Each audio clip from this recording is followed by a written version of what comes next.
I think the biggest thing that what I try to do is break it down into the consumer's point of view, right? You need to understand the business context and you have to have the goal.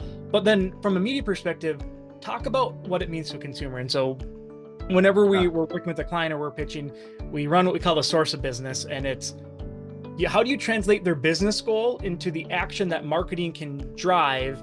And then how do you tell the story of how the media plan is driving that action? And how do you translate that sales goal into ultimately what we need to is media needs to drive X amount of visits, because at that point, the conversion funnel will take care of it.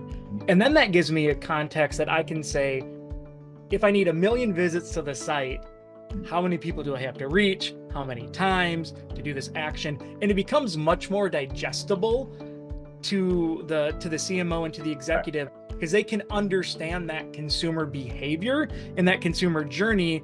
And that's where we can start pointing out of media drives this behavior, or your current conversion rate is 4, but because of our offer targeting, we think it's going to be 4.5.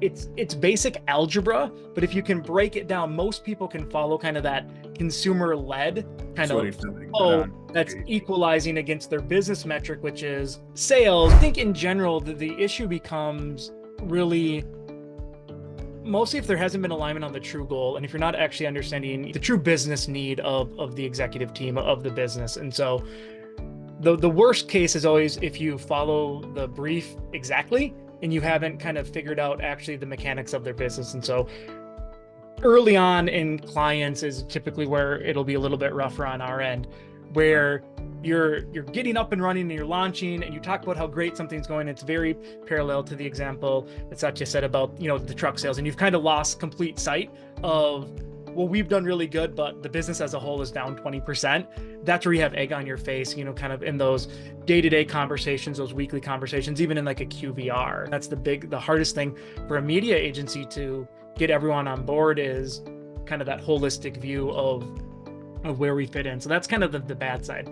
The best side is when you've taken the time and you've built the trust through the process, you brought them along, and at the end, everyone's in alignment. And I've actually had when the client's advocating for you, your day-to-day client or the CFO is actually defending the marketing agency to the CEO. I've had it with a furniture client we work with where, we got the CFO early on in terms of why we're doing MMM and how we're leveraging it and how the kind of metric models work and how you leverage scenario planning.